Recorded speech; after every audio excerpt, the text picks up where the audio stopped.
আসসালামু আলাইকুম গাইস, আশা করি সবাই ভালো আছেন। আপনাদের ভালোবাসায় আমিও ভালো আছি। এটা আমার ফার্স্ট নিউ ব্লগ ভিডিও। তো প্রথমে আমরা যাচ্ছি যে নৌকা বাইব আজকে। নৌকা বাইতে আমাদের হাওরে দেখবো, হাওরে কতটুকু পানি, অনেক পানি আমাদের এলাকায়। তো প্রথমে নৌকাগুলোটা অনেক অপরিষ্কার ছিল, সেটাকে আমি পানি দিয়ে ধুয়ে পরিষ্কার করে নিলাম।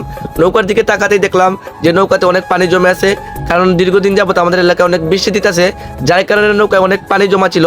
অবশেষে সেই কষ্ট করে হলেও সেই নৌকার পানিটা আমি সরে নিলাম, কারণ আমাদের নৌকা বাইতে হবে। অবশেষে আমরা হাওরের দিকে রওনা দিলাম, সবাই নৌকায় বসে পড়লাম। তো আমার ছোটো ভাই অনেক খুশি যে আমাদের সাথে ঘুরতে যাবে, পেছনে এটা আমার চাচা। তো সবাই খুশি মনে আমরা রওনা দিলাম। খুশি মনে রওনা দিয়ে ওর সাথে কিছু মজা করলাম। মজা করার পরে হঠাৎ আমরা নৌকা নিয়ে যে সময় যাইতেছিলাম, তখন হঠাৎ জার্মানির মাঝে আমরা আটকা পড়ে যাই। ওই যে দেখতেছেন অনেক জার্মানি, এখানে চারিদিকে জার্মানি, ও অনেক ভয় পেয়ে যায়। জার্মানির কারণে অনেক কষ্ট করার পরেও আমরা জার্মানি সরিলাম, কারণ জার্মানি না সরলে যে আমাদের নাও যাবে না এখানে। আমরা কষ্ট করার পরেও হাওরে মাঝামাঝি চলে গেলাম। ওই যে দেখতেছেন অনেক জার্মানি ছিল এখানে। কষ্ট করার পরেও আমরা হাওরে মাঝামাঝি চলে গেলাম। অল্প কিছু বৃষ্টি দিলে আমাদের এলাকায় পানি চলে আসে।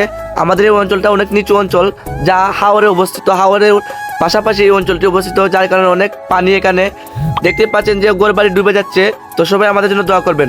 আসসালামু আলাইকুম। এটা আমার ফার্স্ট নিউ ব্লগ ভিডিও ছিল। যদি আমার কথাবার্তায় কোনো ভুল হয়ে থাকে তাহলে আপনারা ক্ষমার দৃষ্টিতে দেখবেন।